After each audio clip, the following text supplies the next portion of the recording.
Well, welcome to the Games Tavern Happy Hour. Today with me, I have Danny O'Neill from Hammerdog Games. Danny O'Neill is coming to us all the way from Indiana. Is that hmm correct, Danny? What Correct. what Yeah. part of Indiana are you in? I'm in Fort Wayne, so northeast Fort Wayne. corner, right by Ohio. Okay, okay. Well, that is exciting nonetheless, and also, I just love the woodwork of your place back there, man. That's amazing. Thank you. Yeah, Yeah, this is a beautiful old home, old Victorian, yeah. 110 years old right now, something like that. Oh my And goodness. yeah, we bought it when we walked through that door and saw that woodwork, and we said, "Oh, done. We're fine." The rest of it was academic. We just walked around, and went, yeah. Didn't we just tell you we want it? So hmm yeah, I was very excited to actually be able to use that for my backdrop today. Oh, okay. Yeah, it's gorgeous. It's just gorgeous. Are you from Indiana originally? No, I grew up in Canada. I've been here for about 20 years now. Came for a 2-year tour of duty and got married and stayed. So I say tour of duty, but I wasn't military. I just came down, and this is something I'd liked to do back then, was move to a new place for a couple of years. hmm Done it a couple of times before. So I was trying to do it here, ended up staying. Oh wow. So what part of Canada were you from?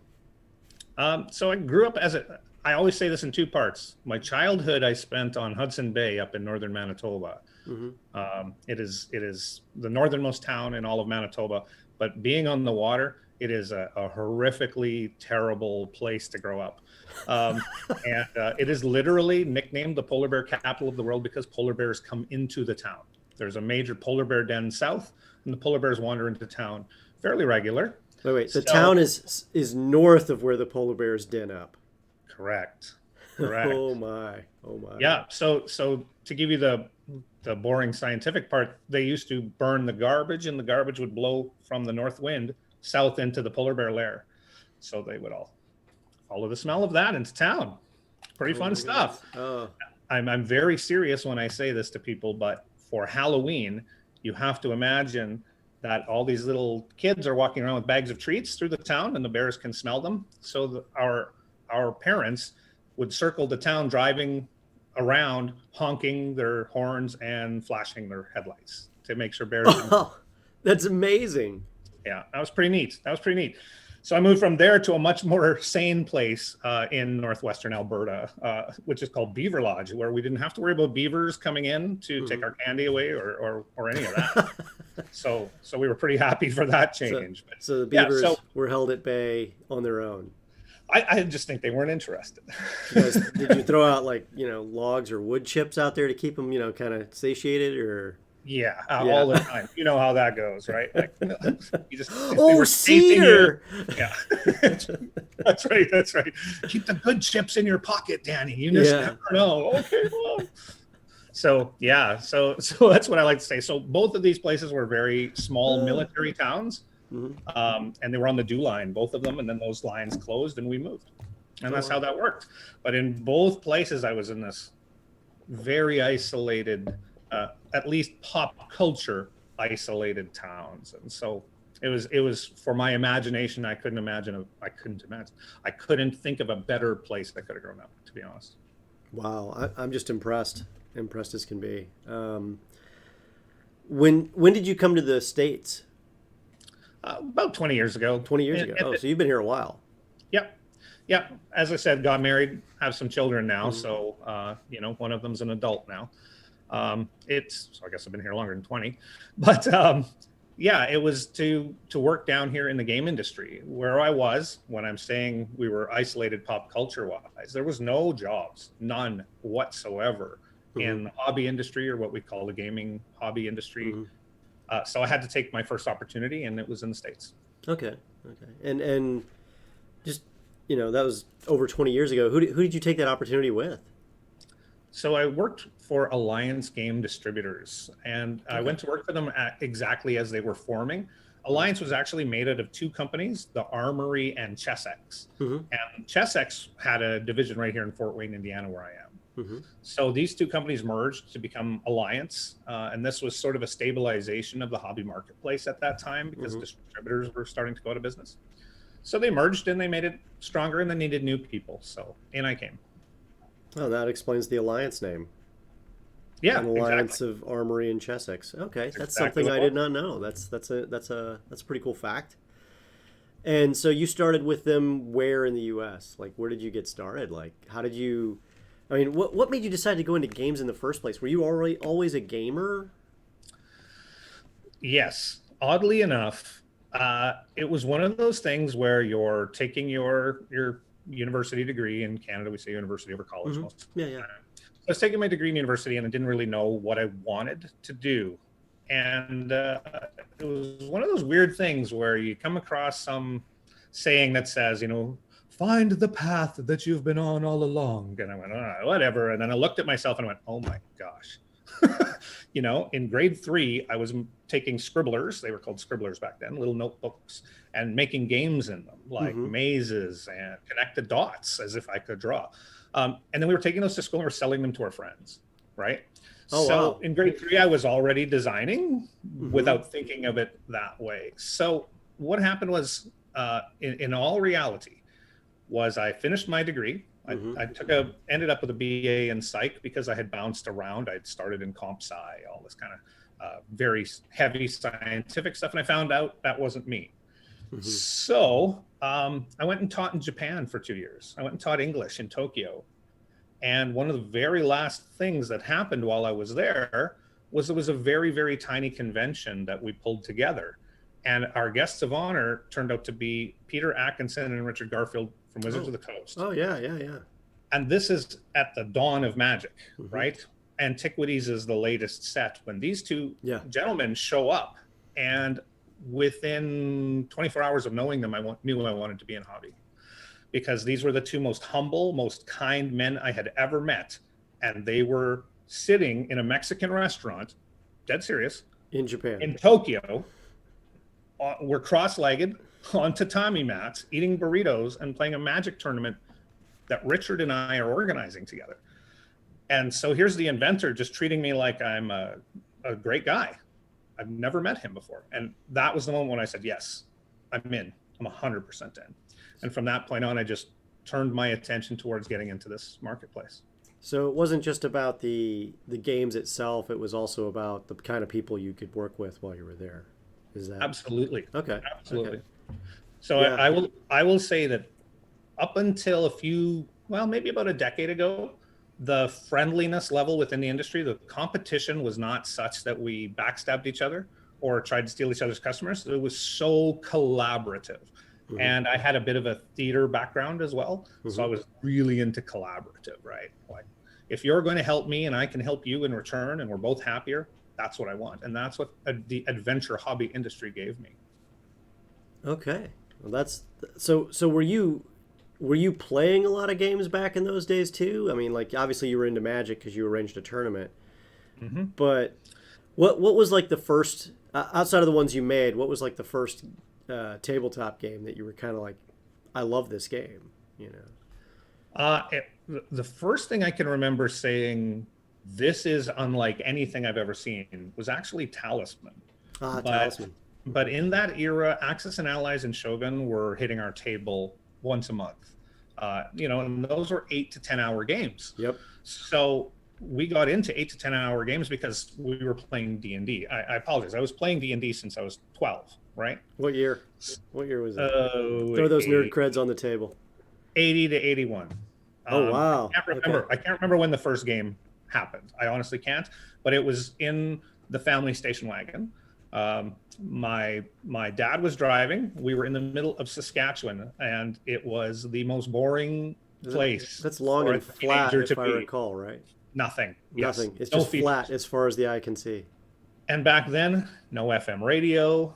Uh, we had a tape deck, whatever, or we could have had an 8-track for all I remember. But my buddy and I were laying in the back of the station wagon, just bored out of our minds. And my buddy said, "Oh, I know what we can do. We can play Dungeons and Dragons." And my dad was driving, and he goes, "Wait, I've heard of that. How can we do that in the car?" And so my best friend at the time just spontaneously wove an adventure, just right out of his brain. He had maybe played the game twice. So he knew what leveling up was, but he didn't know how it worked. And so he just made it up. And it was the most amazing collaborative storytelling experience of my life. I have details of it in my head today. And then he said, oh, by the way, here's the book. And I went, so that was the start. And then getting into more of the board games of that era, right? Suddenly I'm discovering things like Arkham Horror, right? The original Arkham Horror, Nuclear War, Illuminati, right? Oh yeah, yeah. I remember that. Yeah. And so all through the 80s, I'm discovering all of those style of games, and I'm going, wow, this is something. But it's not until the experience that I have with the boys from Wizards of the Coast that I say, oh, I can make a living doing this. I'm in, right? Absolutely. I got started, actually in a similar fashion. We used to draw these little maze-like games and have, you basically walk your characters through it, and it had nothing to do with D&D at the time. We were in elementary school, and you jump the pit trap. It was like probably more based off of Atari video games at the time than anything else. Sure. But we used to do a very similar thing to what you started with, and you're bringing back some serious memories with some of these games of my time in the 80s as well, and it's just very impressive to see the list of off the top of your head stuff you started with probably even earlier than I did. I mean, Talisman was an amazing game. And then you get into Axis and Allies. If you were playing those in the 80s, you were quite young. And that's a hell of a game to play for 6 to 8 hours at a time. And I know what you mean by those games, because I didn't play those until the 90s in a meaningful way. So right. Very, very impressive indeed. Or Civ and Advanced Civ, right? Like, yeah. Because by the time we're in university, I'm running a game club, and we have a whole library of games. Mm-hmm. And we could book rooms in the student union building, and one of them had high back chairs. We called it the Star Trek room, and we'd run. I mean, we'd be sitting this. Imagine this, right? Just you've been partying the night before, and you drag in on a Sunday morning, and we're all sitting around the most gorgeous conference table you've ever seen, chucking dice. Oh yeah. And so this became our thing. And if we wanted to play Advanced Civ, you would put up the game 2 weeks in advance and we're starting at 10 a.m. on Saturday in that room. And if you're not going to be there for the whole game, don't sign in. Wow. And we'd be 8 to 10 hours on that game before somebody would say, okay, I think we can call it. I think we know who the winner's going to be. That was just satisfying. That's such a great level. But these things are not really possible nowadays, right? Well, it is. Oh, you mean with the current situation in the world? Yeah, sometimes, but it'll come back. It'll come back someday. I can't wait for it. So you moved to the U.S., you joined Alliance. Circling back to that, you were already an avid gamer. You'd been playing Dungeons & Dragons for quite a number of years by that time. Over 20 years ago would put you in the late 90s at that point. At that point, you've been around the block a little bit with games. You've seen the industry. The industry was obviously, it was almost still like post, Milton Bradley golden era of board games. It hit a new era, I think, in the early 2000s, I think. That's correct. But in the 90s, there was kind of a drought of board games. So were you bigger into tabletop role-playing games and miniatures games then, or what were you doing in that era? Well, mid-90s is the era of the TCG, right? Yep, Magic. So, well, but and 75 others. Yeah. Right? So they all came out in that era. So whether you had an actual popular one like Jihad or Cult or Rage, maybe, you had 50 dead TCGs like Galactic Empires, right? Or Twin Towers, I think it was called, or Wyvern. And all of these, all these games were coming out, and we had to try them all. We really did. I was actually running a store at the time, a comic book and game store, with the largest gaming space in Edmonton, Alberta at the time. Edmonton was a city of 750,000 people back then. So I could get 50 people on a Friday night in the mid-90s to show up for just about anything. One thing they would never show up for was a board game, right? Board games were this little tiny section in my play area that we never thought about, and we never worried about it. And I think probably people would come in, buy them, and then leave. Maybe. Yeah. We barely sold anything. I would say the hot game of that era was Robo Rally, Mm-hmm. right? Yeah, yeah. And so I actually got to witness professionally the entire board game curve that we're in right now. I got to watch that all come into the marketplace, displace first CCGs, then it displaced RPGs, and now it's just the king category, right?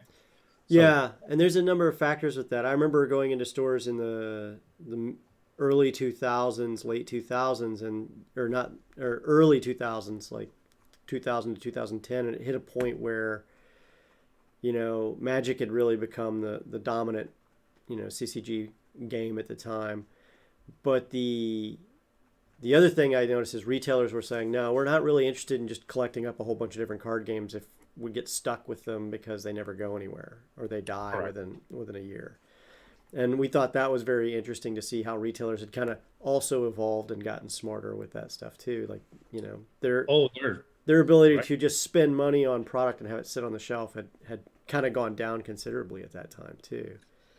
Absolutely. Well, it was the proliferation of product, Hmm. is what we call it. So what you get is around in the year 2000 and 2001, you get the geek wave that we're still in, right? And it begins with Lord of the Rings, Harry Potter. It basically begins in the cinema, right? And it pushes right where it should have, which was right into the game industry. And so that proliferation of product that came in at that time changed the entire way stores operated. And they could no longer just simply invest tons and tons into inventory, right? Hmm. Hmm. So Sorry yeah, about that. I had to bump a dog at the same time that I was talking to you about that. He's totally understood. he's being annoying down here.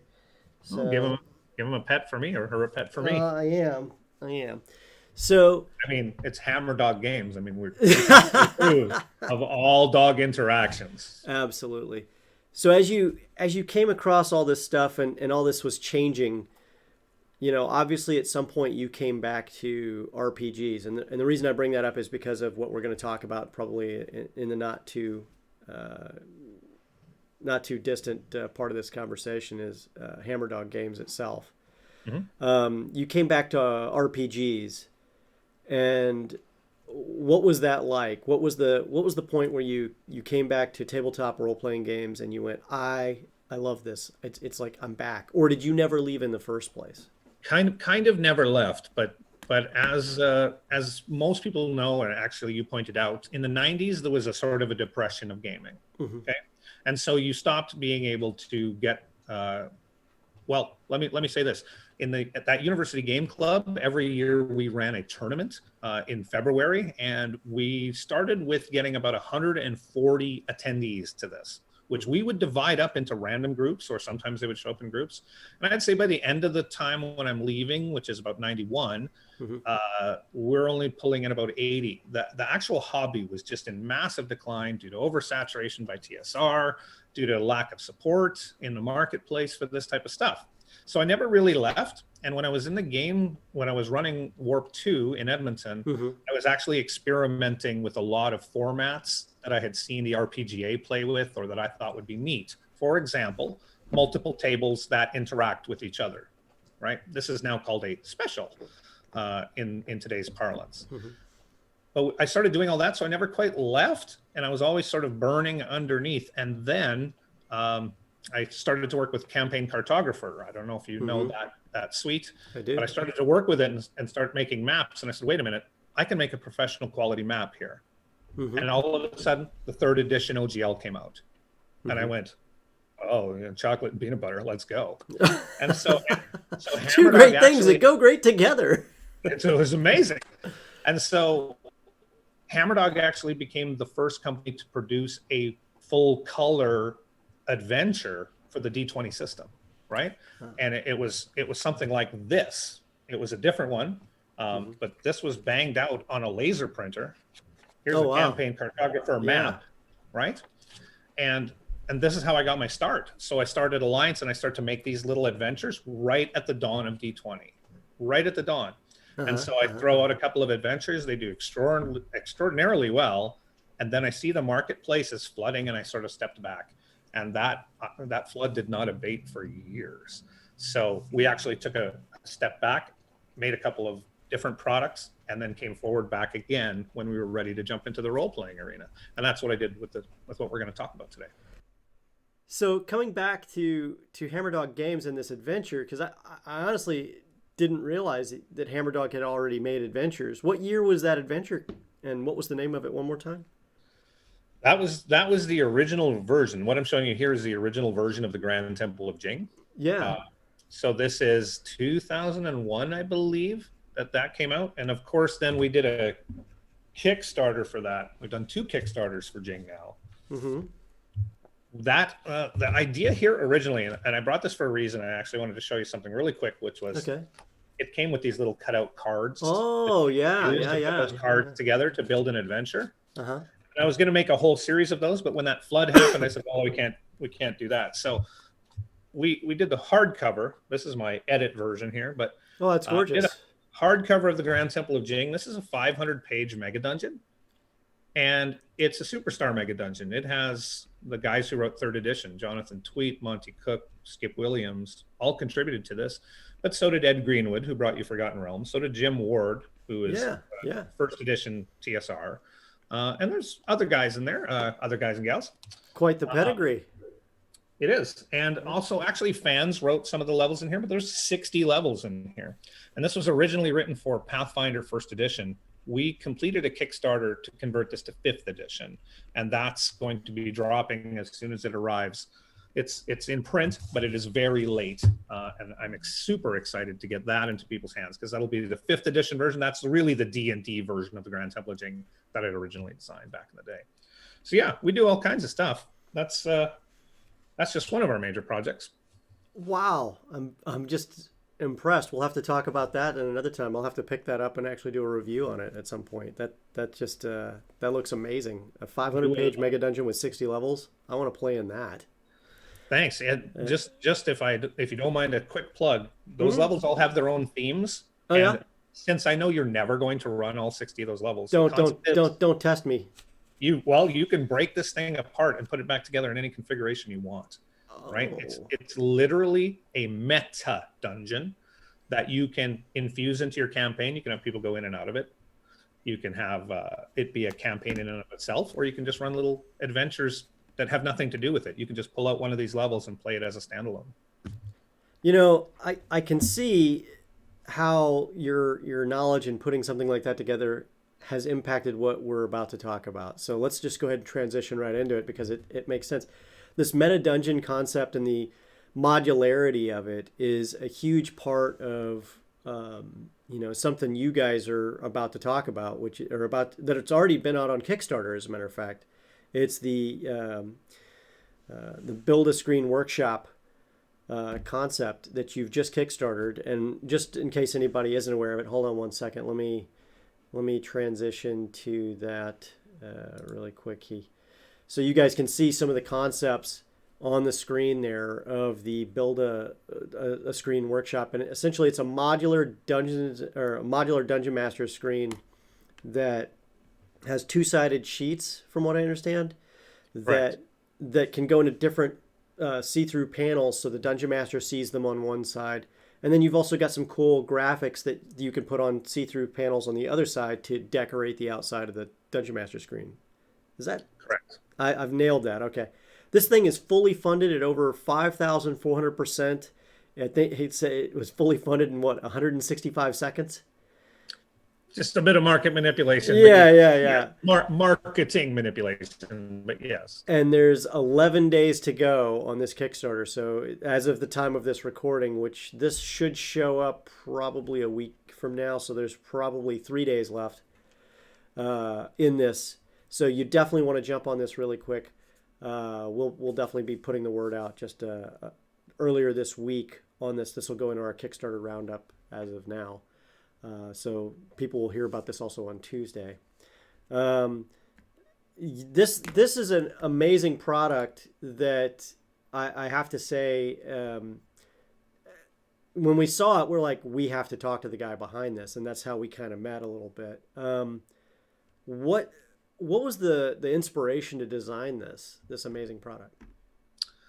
So when I talk to you about the university club that we used to run, and we used to run those tournaments. We actually used to make custom screens for all these tournaments. So we would make them out of cardboard, and we cut crenellations and make it look like a castle. And then we would simply take a glue stick and paste our charts to it. Mm-hmm.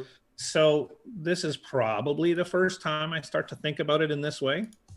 But I was always fascinated by the modularity of Dungeons and Dragons. It was the concept that sold me on it. The thought that I could create a thing, and you could create a thing, and I could plug my thing in and just say, oh, okay, you know what? I don't like this encounter or this monster or this treasure, and I'll just put in my own. Mm-hmm. This concept was just mind blowing to me. So in the late 80s, as my friends and I like to joke, TSR changed its philosophy.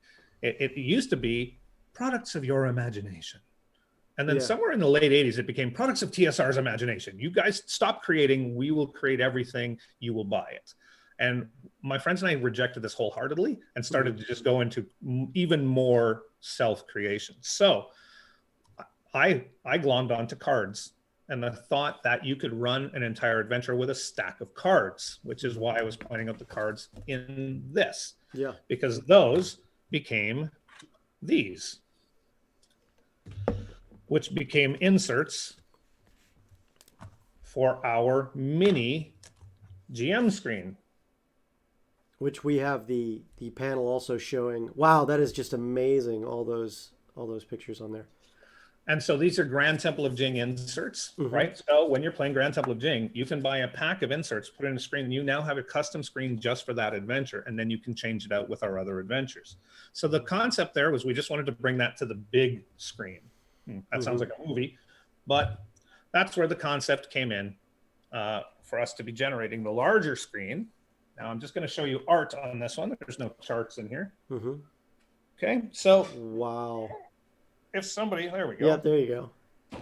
So everybody wants to dress up their screen with their own personality. So we've got a whole bunch of standard things, dragons and fairies and all of that. But of course, you can just put whatever you want in there. Where the value truly comes from is we've gone through D&D and Pathfinder. We wanted to make sure that we could produce inserts that would be usable for a lot of different people. So I'm just going to start with this particular one. Whoops. Okay, so just really quick, this is an example of a single insert. It's in a binder because this is how I'm storing them. And on this particular insert, you've got the ability to randomly generate Arctic terrains. Here is random just descriptors, again, for features or key features of it, so that when the DM has to spontaneously come up with something, they can just throw a few dice and keep the adventure and the story going. Here is a whole encounter table, unlike the encounter table that they already have in their books. So it's an additional one, and it's more interesting, by the way. So they can just start to spontaneously run adventures without a lot of prep. In the book, then, is every single one of the terrains that you can encounter in D&D. So there's 11 terrains you can literally just spontaneously go through. So players take you in a direction you didn't expect. You don't have to panic anymore. Also, though, we put in key locations: dungeon, cave, tavern, right? Marketplace. Things where the DM is always being tasked, or the GM is always being tasked to think of things spontaneously. And with the breadth of new players coming in, a lot of them don't have that experience. So we're just giving them the chance to either look at the chart and get an idea, or literally randomly roll and see what that spontaneously creates for them. So charts with rules, charts to generate an entire NPC with a single roll. We've got all kinds of stuff in there. And that's the whole concept. Switch it out, make the screen you want for the game you're playing and for the session that you're in. That's the idea. Wow, I can just see how that's really value added, and also for both new and experienced players, that's useful for adding that inspiration. And also, you know, especially if you're brand new, it gives you a lot of insight as to what's possible. Because I think as a newer player, a lot of what I see when I'm working with newer players in learn to plays and stuff like that is they just don't know what's possible.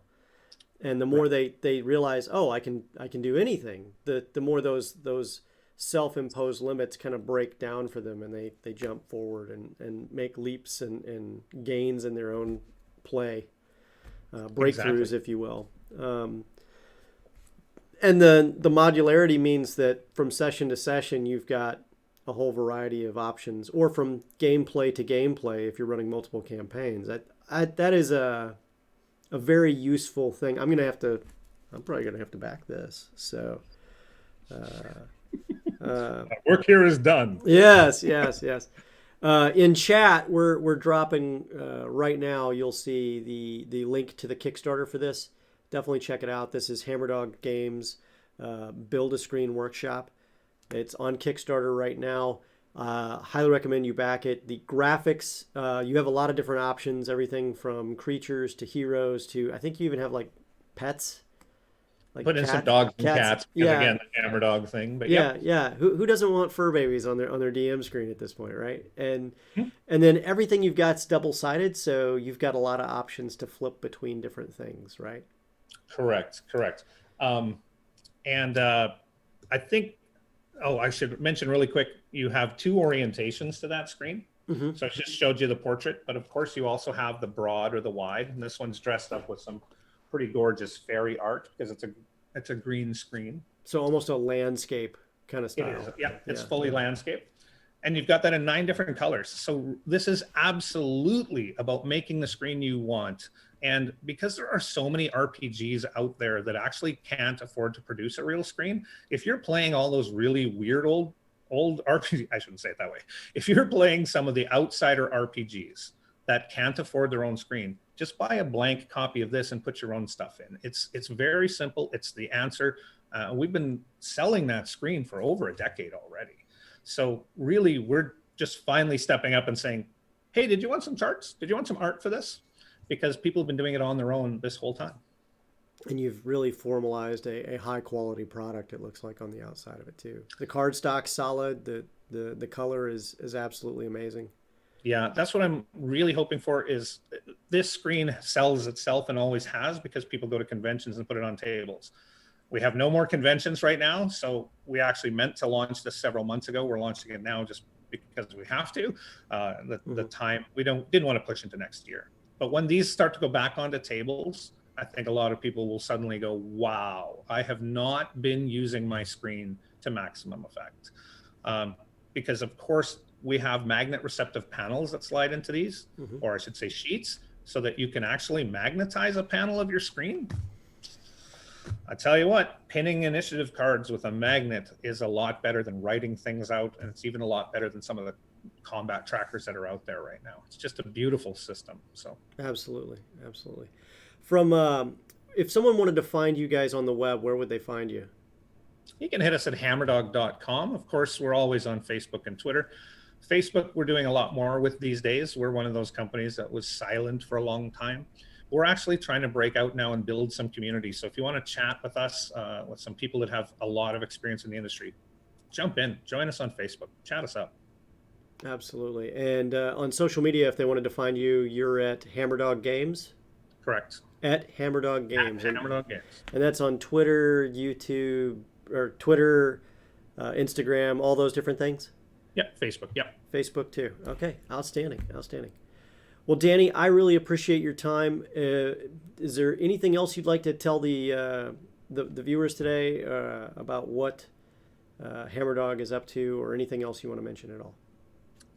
I would just say that if you look at our history and if you look at our products, we are simply the people that want to empower the DM with the most incredible tools that we can, and to give them more options than almost anybody has ever given them. So if you look at our adventures, how they're written, if you look at the screen, if you look at anything we make, whether even our chaos chess game, which is, cards and chess together, everything is modular and everything is customizable by you, the purchaser, to make that product what you want it to be. That's what Hammerdog stands for. And we also try to keep things reasonably priced. we also came from poverty, and we understand completely that people cannot drop, any amount of money on everything that they want. So we try to keep things as reusable and modifiable as possible. Outstanding. And this is Danny O'Neill from Hammerdog Games. Thank you so much for your time today, Danny. It was a pleasure. Thank you so much for the chance to talk. Love to talk this screen up. So thank you so much. And we'll definitely have you back. All right. Appreciate that too. Take care. And we're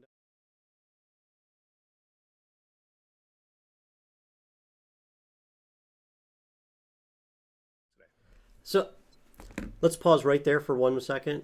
I got to move this dog. Hold on 1 second. I'm going to edit all this out, but this is the stupidest thing. This dog is down here, and all I'm hearing is slurping sounds as he licks his own paw, and I'm scared that that's getting on the recording, and it just sounds like the worst thing in the world. So hold on 1 second. And this is why we edit. Yeah, of course. Of course. When you were talking about the door before, I thought it was going to be your kids coming in or something like that. But No. your fur kids. Yeah. Well, the thing is I'm like checking, like while you're talking, I'm listening to every word you're saying, and I'm checking the mic, and I'm like, please, I hope this isn't picking up. And that's what it's doing the whole time. I was like, why is this dog licking its paw right here by the microphone? Of all the places it could go. I love it. Yeah, that'll probably Yeah, make it to no the worries. outtake section.